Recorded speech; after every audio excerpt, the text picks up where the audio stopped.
What is going on, y'all? It is the Caveman back at it again with another video, and today I wanted to talk about the worst coaching decisions that we saw in 2020. We not only saw a lot of bad coaching decisions, we saw a lot of bad coaches as a whole. Like, if you were a good coach in 2020 that was making consistently good decisions, you were standing out amongst the rest, because I felt like there were so many bad coaches and so many bad decisions being made in 2020. It just continued to stack up, and if you were a good coach, you really stood out. And even coaches that are typically, known as good coaches were, starting to make bad decisions on a consistent basis, and when it turned into them even just being a bad coach as a whole, and they just weren't able to do it. Guys that were, typically known to be decent coaches were just completely turned into monstrosities. I don't know what happened this year, but I felt like it just kept happening week in and week out. So obviously there are and have been NFL coaches that are just flat out bad at coaching in the NFL. And then of course you have your coaches that are good that just make questionable to even very bad decisions on a, occasional basis. But in 2020, there were a lot of bad coaches, and Adam Gase tops that list, and there's no doubt in my mind Adam Gase was by far the worst coach in 2020, and I don't think there's a worse coach in NFL history. Adam Gase might be the most laughable, the most inexcusable hire of a head coach that has ever been made. I cannot believe this guy had a job. Peyton Manning was suggesting this guy to be a head coach. How is that possible? How?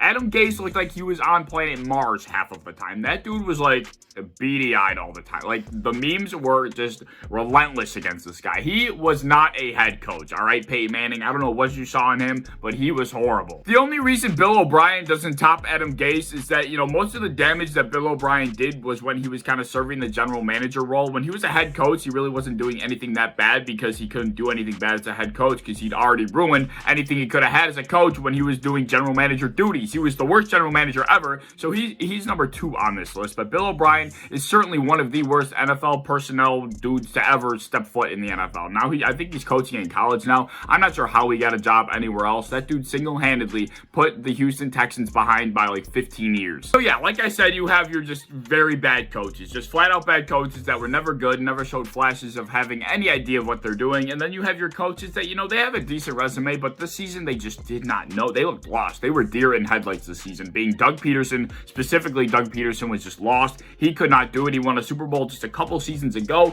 and this season he was just making stupid decision after stupid decision. He didn't know how to handle the quarterback situation he had on his plate, and then in week 17 he went out there and pretty much threw the game on national television. He was under fire for that. I was pissed about that myself, and then he went and got fired. Doug Peterson did not have a good 2020. And of course we had Anthony Lynn, who has been known to be a decent coach in the NFL, but once he took over the role of head coach, the head honcho, he just fell apart. He collapsed. He was screwing up 2-minute drills left and right. He literally could not have his team hold a lead in the game. His special teams unit was horrible. He was taking timeouts at the worst times. His season of 2020 was just a complete blunder all the way around. Like, this video alone could be just full of Anthony Lynn blunders if I really wanted to make it that, because that's how many he had. Just week in and week out, Anthony Lynn and his team were just doing stupid, inexcusable things, and he was the one, mainly screwing it up for the most part. So Anthony Lynn was known as a good coach, but he just obviously cannot handle the pressure of being a head coach. But in this video, we're not going to be talking about coaches that are just flat out bad, that have never known what they're doing. We're talking about good coaches, very good coaches with very good resumes that have known what they're doing for a while now, just flat out making bad decisions in 2020 that really cost them their season, because in the playoffs this past season, there were a lot of those moments where head coaches were just making stupid decisions that ultimately pretty much cost their team a chance at moving on in the playoffs. And our very own Mcdermott actually fits this description perfectly, because he was a fantastic coach all of 2020. He was not missing with any decisions he was making, but when it came to the playoffs against the Chiefs in the AFC Championship game, he made probably, the dumbest decision he had made all season, and it doesn't really even compare to some of the other decisions that were made. But for Mcdermott, when he knew what he was doing all year, he made the right decision 100% of the time. Seeing what he did in the AFC Championship game was quite questionable, and it was really surprising. Obviously, you probably know what I'm talking about when he decided to kick the field goal. I'm not exactly sure what the score was or how much time was left. I don't remember off the top of my head, but you definitely know what I am talking about. We kicked a field goal when we really didn't have time to be kicking field goals. We were down in the game. We needed to be going for points. We could not be settling for 3 points, and that was probably the biggest blunder of the Bills season by a mile, and I was quite surprised when Mcdermott made that decision, but that does not take away from him being a great coach. He's the best coach that we've had in Buffalo for decades now. Another well-respected and well-known head coach in the NFL, being Matt Lefleur with the Green Bay Packers, made a pretty questionable decision at the end of his game against the Buccaneers when the Packers were going against Tampa Bay in their playoff game to try and move on. They were were down in the game, and they were pretty much on the 1 or 2 yard line. I think I'm not sure what the score was exactly. I don't know the exact situation, but they were trying to make a comeback, right? Matt Lefleur decided to kick the field goal, and you test his luck on defense with the onside kick or whatever the case was, but he decided to kick the field goal in a situation where he probably should have went for the 7 points, because you're kicking a field goal, you're really decreasing your chances. You have Aaron Rodgers, a Hall of Fame quarterback, you have 1 down to go about 3 yards to get 7 points. You probably should be going for that, especially when you have Aaron Rodgers at the helm of your quarterback position. So that was probably another big blunder of the playoffs, I would say. Okay, so let's just actually get down to business here.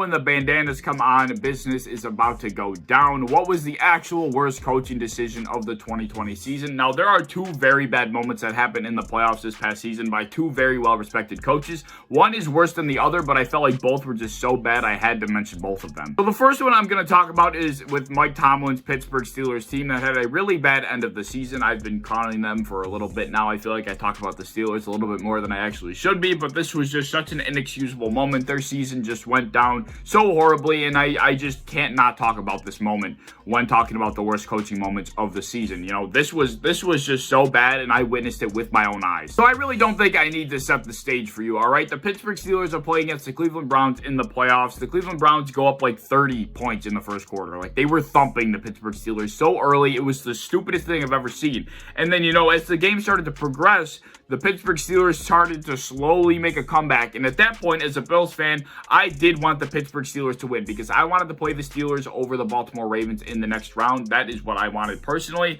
Obviously, that didn't happen, but that was what I was rooting for in that game. But at that point, I was just rooting for the Steelers simply because they were the underdog. They were down so many points. I wanted to see an insane comeback by a team that was down by such a margin early in a game. I wanted to see if they could pull off the comeback, and I was simply rooting for the underdog at that point. At that point, I really didn't care about the outcome. I didn't care being a Bills fan. I just wanted to see the underdog, the team that was down by a lot, come back and win in a miraculous fashion. So as I said, the Pittsburgh Steelers started to mount a comeback against the Cleveland Browns. It was currently 35-23 Cleveland over Pittsburgh, and the Steelers had scored on their last 4 offensive drives. They had 3 touchdowns and a field goal on their last 4 offensive drives, so they had a ton of momentum. They were rolling on offense. Out of nowhere, they finally got the ball rolling, and they were starting to make a comeback. And at this very moment, at the beginning of the fourth quarter, it was 4th and 1. They were roughly at midfield, and like I said, the Steelers on offense had been rolling. It was 4th and 1 at the beginning of the fourth quarter. They were down 35-23, so you need points on this drive. 4th and 1 at midfield, what would you do in a scenario like this? You have an offense that's pretty much rolling as much as they've been all game. They were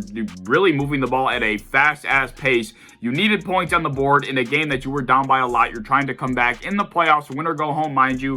What do you do in this situation? You need 1 yard to keep your hopes alive. What do? You obviously go for it? Well, no. Mike Tomlin punted the ball. This was the worst punt I have witnessed live with my own eyes. The worst decision. It was so pansy-ass. It was the most bitch-made decision I have seen with my own eyes ever. I felt so bad for Steelers fans at that very moment because I was disgusted with that decision. And there's actually a Twitter account that will determine how bitch-made a punt pretty much is, how cowardly a punt is, and it's called the Surrender Index. It says the Pittsburgh Steelers decided to punt to Cleveland from the Pittsburgh 46 on 4th and 1 with 14:52 remaining in the fourth while losing 23-35. With a Surrender Index of 9.29, this punt ranks at the 94th percentile of cowardly punt of the 2020 season and the 92nd percentile of all punts since 2009. Pretty much that's saying that was one of the most bitch punts that has been made in the decade. That's pretty much what that just said. But I think you know where I'm going with this. Mike Tomlin, although the decision was really bad, they don't necessarily win the game or have their chances increased by all that much if they get that 4th and 1. Maybe Big Ben throws a pick, or maybe they're only able to get a field goal on that drive. Who knows? They don't necessarily get their increase of chance to win that game boosted by 400%. They lost that game at that very moment, but still, it wasn't a guaranteed win or a guaranteed comeback if they get that 4th and 1.